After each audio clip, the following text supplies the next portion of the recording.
Hey there, Leo. How you doing? So this is a slightly different 5-minute forecast for the month ahead. It's not strictly just for the month ahead. I'm trying to. We're like at the midpoint now, and we're coming up to the June solstice on the 21st, and so it really does feel like let's review what's already happened, and so it's like a half-year review, and let's kind of see the context of where it's all going. If you're looking for something a bit more specific, like love, money, and health, then please do check out the rest of my June playlist.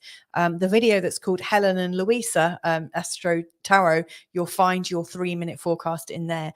So there's many different ways that we can look at this time, this period of time, and see how it's working for you.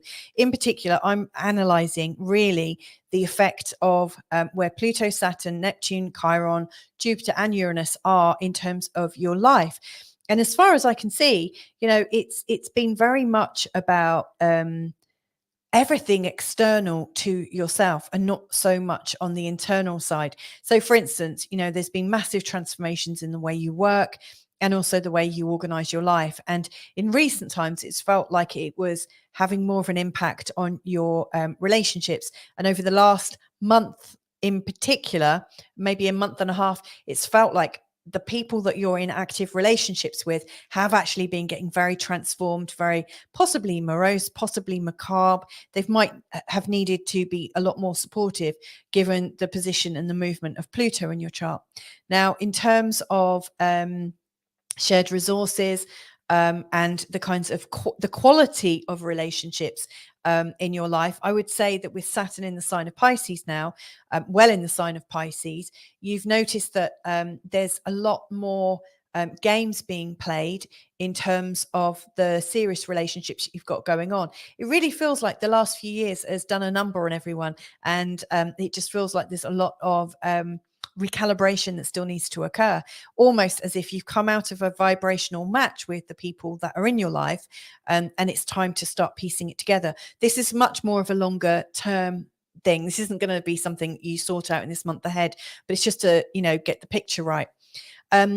Then in this last month, as Jupiter went into the sign of Taurus, it feels like the great distraction for you is to get out of your relationships, not actually get out of them, but not to focus on them so much and focus on what you're bringing out into the world, because how you are standing in the world right now is really lifting up. Just in this last month, with Jupiter's movements into your 10th house career sign, it's felt like things are starting to get a little bit more opportunistic, and opportunities that are coming in right now will be culminating around April 20th, 21st of next year when Jupiter connects with Uranus. So there's been a lot of change in terms of your career, and now Jupiter's come in to sort of really not stabilize, actually, that's not the right word, but to bring a lot more luck and a lot more energy and a lot more hopefulness around all these exciting projects that you're doing. With the North Node going to be changing from the 10th back to the 9th, later on this year, later on this summer, what I actually see coming up for you is your great career opportunities, and where it's taking off so fast, you're actually thinking, hang on a sec, I've got nothing to underpin it. I need to actually do a bit of study. I need to be a bit serious. I need to do a little bit of extra work just to stay afloat. So I do think you're going to be doing some form of study or extra learning, extra research, it's almost like you're doing the due diligence that you could have done before, but you just didn't realize it was going to take off quite so much.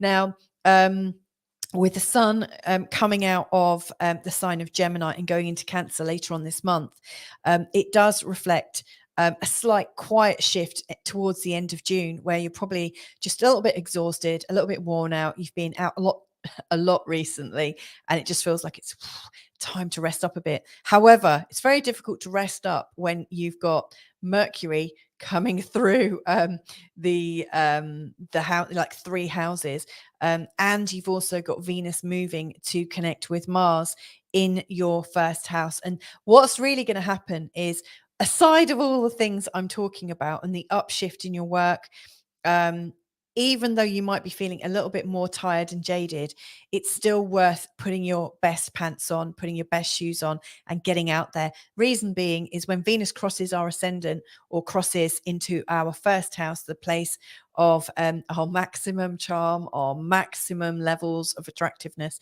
It's a time when we are naturally lucky. We're naturally attracting really good stuff happening. And there's just really good connections, really good people to connect with.